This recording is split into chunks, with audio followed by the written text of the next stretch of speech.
할렐루야! 우리 다 함께 사도신경 하심으로 정시예배 하나님께 드리겠습니다. 전능하사 천지를 만드신 하나님 아버지를 내가 믿사오며 그 외아들 우리 주 예수 그리스도를 믿사오니 이는 성령으로 잉태하사 동정녀 마리아에게 나시고 본디오 빌라도에게 고난을 받으사 십자가에 못 박혀 죽으시고 장사한 지 사흘 만에 죽은 자 가운데서 다시 살아나시며 하늘에 오르사 전능하신 하나님 우편에 앉아 계시다가 저리로서 산자와 죽은 자를 심판하러 오시리라. 성령을 믿사오며 거룩한 공회와 성도가 서로 교통하는 것과 죄를 사하여 주시는 것과 몸이 다시 사는 것과 영원히 사는 것을 믿사옵나이다. 아멘.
안녕하세요. 저는 유넬리사 렘넌트입니다.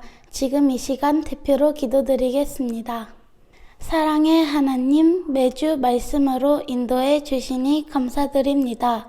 한 주간 말씀 따라 갑절의 축복 받는 삶을 살도록 성령 충만 더해주세요. 우리를 속이는 사단은 예수 그리스도 이름으로 꽁꽁 묶여 떠나가고 현장에 말씀 운동이 일어나 주변 친구들이 하나님 믿고 예배의 축복 누리게 인도해 주세요.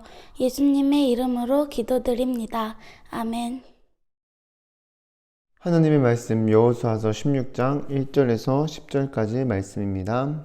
함께 읽겠습니다.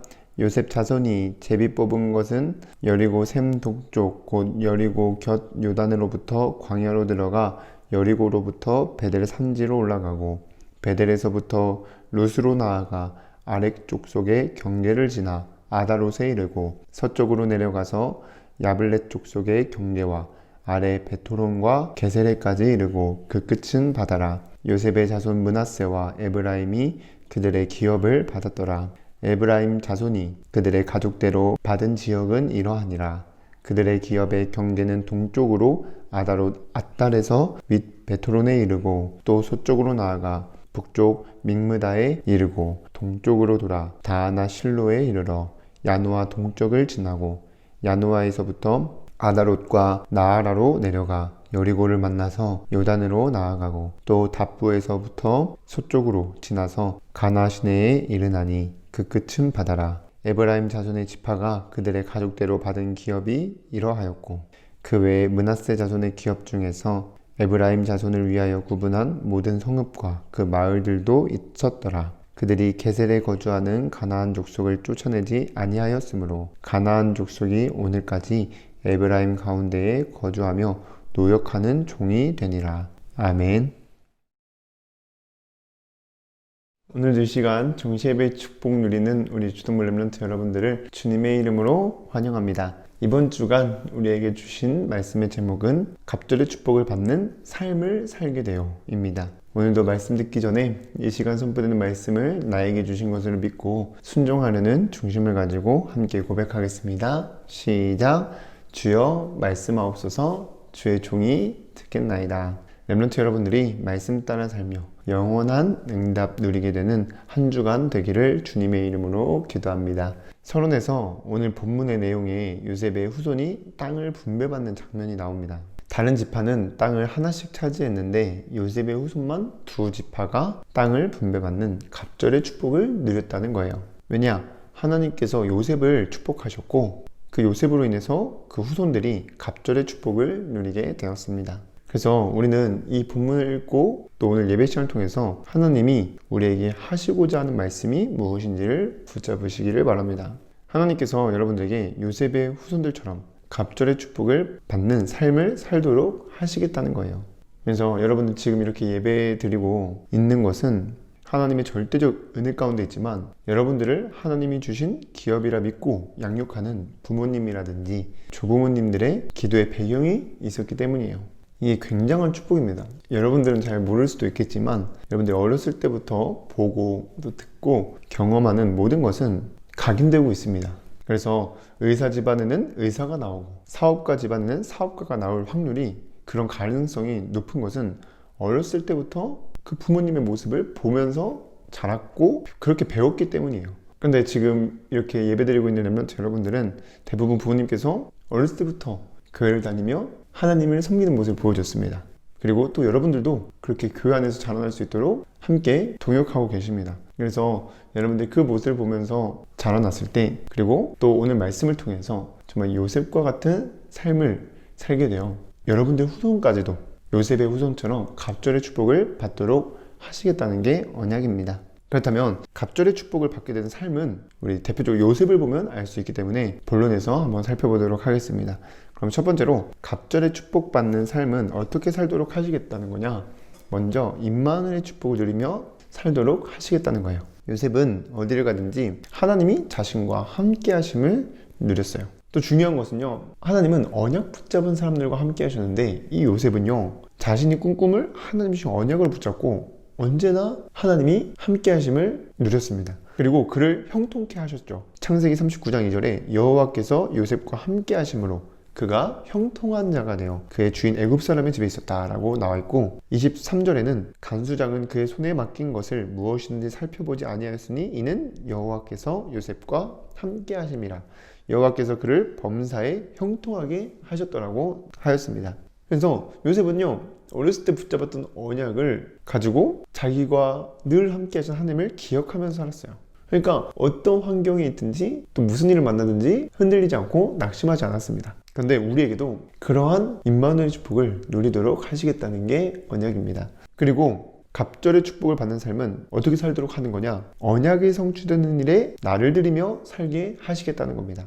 하나님은 언약을 주시면 그 언약을 반드시 지키시는 분이십니다. 그래서 성경을 보면요, 하나님께서 자신이 원하시는 자들을 택하셨어요. 아브라함, 그리고 또 여호수아, 모세, 자신이 원하는 자들을 택하시고 그들에게 언약을 주시며 함께 하십니다. 그런데 그 언약은 자신들의 상황과 모습을 봤을 땐 절대 불가능한 일들이지만 나에게 주신 것을 붙잡고 그 말씀을 순종하는 사람은 체험하게 될 것처럼 여러분들이 그 언약 성취의 주인공으로서 하나님께서 정말 언약을 성취하신다는 것을 체험하도록 하시겠다는 거예요. 그리고 모든 일을 여러분들이 어떠한 문제가 있든지 그 모든 것들은 하나님의 뜻이 이루고자 하는 하나님의 언약이 성취되어지는 여정이기 때문에 여러분들이 자세히 보아야 됩니다. 그래서 아무리 좋은 일을 만났더라도 하나님께서 주신 언약과 상관이 없으면 아무 소용없는 거예요. 요셉은 애굽의 총리가 되는 것이 끝이 아니었어요. 뭘 확인했냐? 창세기 37장에 자신이 어렸을 때 붙잡았던 언약이 성취되는 것을 확인했습니다. 창세기 42장 1절에서 15절에 요셉이 총리가 되고 요셉이 꿈을 해석한 대로 온 땅의 기근으로 인하여 굶게 되자 요셉의 형들이 양식을 구하러 올라와 요셉을 알아보지 못하고 엎드리면서 요청하잖아요. 그런 모습을 보면서 요셉이 42장 9절에 보니까 그들에 대하여 꾼 꿈을 생각했다고 나와 있어요. 그래서 같이 안 올라온 막내 아우 베냐민도 데리고 오라고 명령을 하죠. 그런 것처럼 정말 우리의 삶 속에서는 하나님께서 정말 언약을 주시고 그 언약을 이루어 가시는 것을 확인을 해야 됩니다. 그리고 그렇게 살도록 하시겠다는 거예요. 뿐만 아니라 요셉은 하나님이 주신 언약을 체험하고 있을 뿐이 아니라 그렇기 때문에 언약은 반드시 성취될 것을 믿고 살았습니다. 창세기 50장 25절에 보니까 요셉이 또 이스라엘 자손에게 맹세시켜 이르기를 하나님이 반드시 당신들을 돌보시리니 당신들은 여기서 내 해골을 메고 올라가겠다 하라, 이렇게 나와요. 그 말은 요셉은 이스라엘 백성들이 출애굽할 것을 알고 있었다는 거예요. 근데 어떻게 됩니까? 정말로 지도자 모세를 통하여 이스라엘 백성들이 출애굽할 때 요셉의 해골을 메고 나오게 되죠. 그만큼 하나님이 주신 언약을 늘 붙잡고 거기에 내 삶의 방향을 맞췄다는 거예요. 그걸 항상 기억하면서 확인했다는 거예요. 그리고 그 언약이 당장 이루어지지 않더라도 반드시 성취될 것을 믿고 거기에 내 삶을, 내 모든 것들을 드렸다는 거예요. 그러면 우리는 지금 어떤 언약을 붙잡아야 되냐? 여러분들 예배 시간을 통하여 하나님이 주신 언약이 있어요. 그게 뭐냐? 올 한 해 237전도 플랫폼 전도가 되도록 영원한 응답을 주시겠다는 겁니다. 그래서 정말 여러분들이 성령의 충만함이 임하여 삶의 현장에 플랫폼과 망대로 세워져 사단에게 종로를 타고 있는 주변 친구들이 돌아오게 될 것임을 여러분들 언약을 붙잡고 그 언약이 성취되어지는 것을 확인해야 되는 겁니다. 그래서 여러분들이 학교 가는 현장, 그리고 만나는 만남, 그 모든 것들이 영원한 응답 속에서 이루어지고 있음을 믿으시기를 바랍니다. 그런데 여러분들이 말씀을 하루하루 따라 살면은 그 언약을 하나님께서 성취하시겠다는 거예요. 그래서 그 언약을 붙잡고 한 주간 말씀 따라 살며 갑절의 축복을 받는 삶을 살게 되기를 주님의 이름으로 기도하겠습니다. 그럼 두 번째로 갑절의 축복을 받는 삶을 살려면 여러분들이 하나님을 만나는 시스템 속에서 우리와 함께 하시려고 이 땅에 독생자도 아낌없이 보내신 하나님을 사랑하며 살아야 됩니다. 그게 매일매일 미션을 따라 사는 거예요. 그래서 예레미야서 29장 12절에 13절의 말씀을 여러분들 암송하면서 나의 하나님을 만나고 또 나의 하나님을 찾게 되는 응답을 누리시기를 바랍니다. 그래서 출애굽기 20장 6절에 보면 나를 사랑하고 내 계명을 지키는 자에게는 천대까지 은혜를 베푸시겠다고 말씀하셨습니다.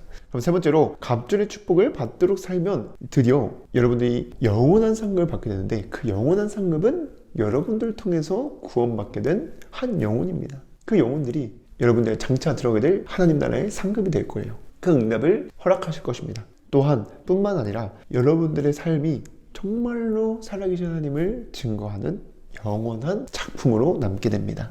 그래서 여러분들이 한 주간도 말씀 따라 살며 갑절의 축복을 받는 삶을 어렸을 때부터 살게 되어 영원한 상급을 받고 영원한 작품을 남기는 그러한 렘넌트 되기를 주님의 이름으로 기도하겠습니다. 기도하고 마치겠습니다. 사랑이 많으신 하나님, 오늘도 우리에게 말씀을 주심에 감사드립니다. 한 주간 언약 붙잡고 말씀 따라 살며 하나님이 말씀을 성취하시는 분이심을 확인하는 증인으로 살 수 있도록 인도하여 주시옵소서. 그래서 우리 렘넌트를 통하여 살아계신 하나님이 증거되는 축복을 누리도록 역사하여 주시옵소서. 예수님의 이름으로 기도드립니다. 아멘.